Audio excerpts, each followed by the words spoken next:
Kay Timoteo, pinakamamahal, alalahanin mo si Hesukristo, ang nagmula sa angkan ni David at ang muling nabuhay. Ito ang mabuting balitang ipinangangaral ko, ang dahilan ng aking pagdurusa hanggang sa magapos na tulad ng isang salarin. Ngunit hindi maigagapos ang salita ng Diyos. Pinagtitiisan ko ang lahat ng bagay alang-alang sa mga hinirang ng Diyos upang magtamo rin sila ng kaligtasang mula kay Kristo Jesus at ng walang hanggang kaluwalhatian. Narito ang kasabihang mapananaligan.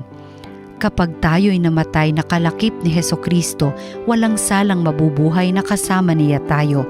Kung tayo man ay magtiis ng hirap sa mundong ito, maghahari naman tayong kapiling ng ating Kristo.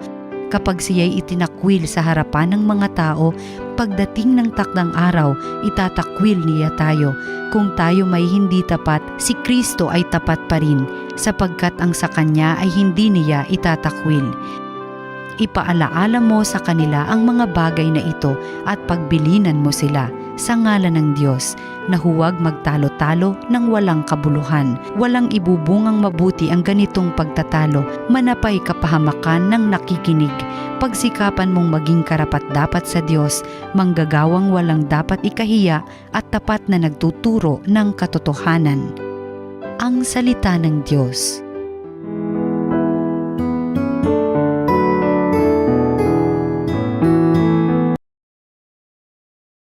Poon ang iyong landasi, iyong ituro sa akin.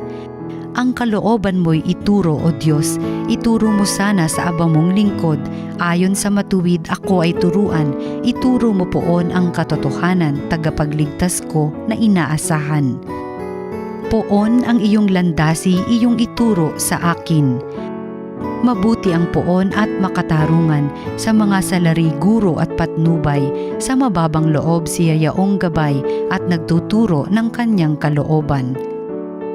Poon ang iyong landasi, iyong ituro sa akin. Tapat ang pag-ibig siyang umaakay, sa tumatalima sa utos at tipan. Sa tumatalima siya'y kaibigan, sa tagapagturo ng tipan niyang banal. Poon ang iyong landasi, iyong ituro sa akin. Ang mabuting balita ng Panginoon ayon kay San Marcos. Noong panahong iyon, isa sa mga eskriba ay lumapit kay Jesus at nagtanong, alin pong utos ang pinakamahalaga? Sumagot si Jesus, ito ang pinakamahalagang utos, pakinggan mo, Israel. Ang Panginoon na ating Diyos, siya lamang ang Panginoon. Ibigin mo ang Panginoon mong Diyos ng buong puso, ng buong kaluluwa, ng buong pag-iisip at ng buong lakas. Ito naman ang pangalawa, ibigin mo ang iyong kapwa gaya ng iyong sarili. Wala nang ibang utos na hihigit pa sa mga ito. Tama po, guro, wika ng eskriba. Totoo ang sinabi ninyo, iisa ang Diyos at wala nang iba liban sa Kanya, at ang umibig sa Kanya ng buong puso, buong pag-iisip at buong lakas, at ang umiibig sa kapwa gaya ng kanyang sarili ay higit na mahalaga kaysa magdala ng lahat ng handog na susunugin at iba pang mga hain. Nakita ni Jesus na matalino ang kanyang sagot, kaya't sinabi niya, malapit ka nang mapabilang sa mga pinaghaharian ng Diyos, at wala nang nangahas magtanong kay Jesus mula noon. Ang mabuting balita ng Panginoon. Pinupuri ka namin, Panginoong Hesukristo.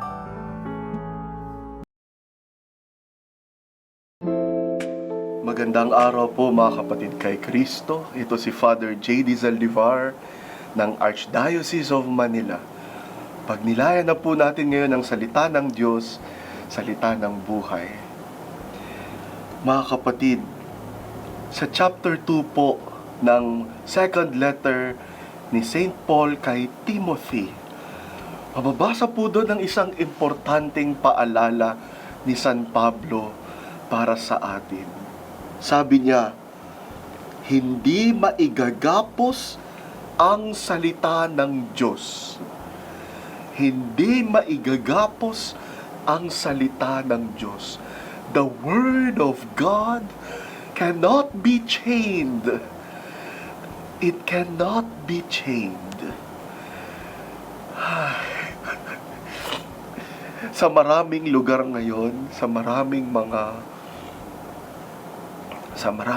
panahon, sinikap ng iba't ibang mga tao at grupo na supilin ang salita ng Diyos, na itago, hindi maipahayag ang salita ng Diyos. Iba't ibang mga tao na ang nagpilit na idiin ang totoo, itago ang tama, no? Baluktutin ang katuwiran at supilin ang katarungan. Iba't ibang tao na at grupo ang nagsikap na gumawa niyan sa ating mundo at sa ating kasaysayan para sa kanilang mga pansariling interes lamang. At minsan, nabubuhay tayo sa panahon na nangyayari nga ito. Mas nananaig ang fake news, mas nananaig ang chismis, mas nananaig ang panlilinlang, kasinungalingan at kabulaanan. Pero, paghugutan po natin ang lakas at pag-asa, ang sinabi ni San Pablo kay Timoteo, hindi maigagapos ang salita ng Diyos. The Word of God cannot be chained. At alam niyo po, nung sinulat to ni San Pablo, siya mismo ay nakagapos. Siya mismo ay inaapi, nilulupig, sinisiil, sinusupil ng mga abusadong tao. Pero napakaliwanag ng pananampalataya ni San Pablo sa kanyang puso.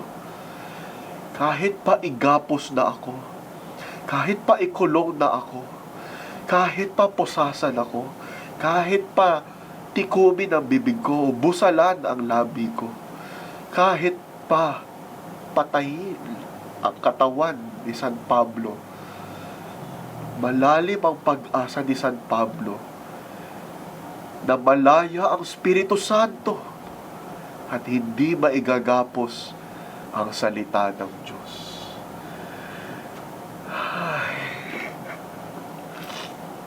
Kaya mga kapatid, huwag tayong matakot, ipagsanggalang at ipangalandakan ang tama at ang totoo.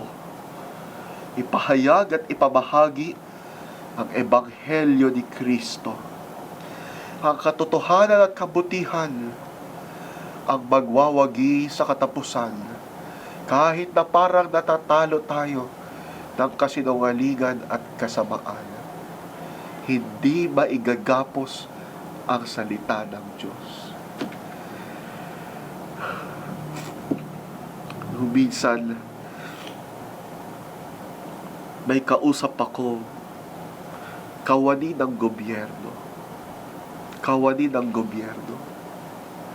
At inaapi siya sa opisina nila sapagkat pinagtatanggol niya kung ano ang tama.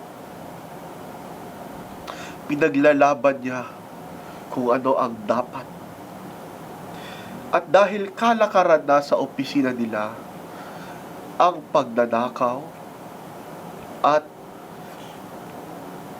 pang-aagaw mula sa kaba ng bayan. At halos lahat sila ay gumagawa na nito. Parang normal na. Siya na naiiba ay inaapi nila. At ang bigat-bigat sa kalooban niya, tinatamaan na ang kalusugan niya. Pero sa kabila nito, sinabi niya pa rin ang tama at totoo. Sinumbong sa mga may kinauukulan at nalantad ang kanilang mali at tiwali na kalakaran. Tinanong ko siya, bakit mo sinugal ang iyong kalusugan at kaligtasan? hindi kita huhusgahan. Kung kailangan mo talagang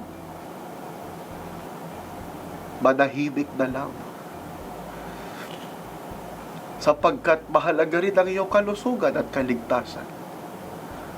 At mahalaga na kumikita ka rin naman. Sabi niya sa akin, Father, ikaw naman, para hindi ka po pari. Alam niyo po, ang katotohanan, parang styrofoam yan. Kahit anong dut-dut para lumubog, lulutang at lulutang, lilitaw at lilitaw. At nung sinabi niya yun, alala ko itong sinabi ni San Pablo, hindi maigagapos ang salita ng Diyos. Basta tama at totoo, mananaig ito. Manalangin po tayo.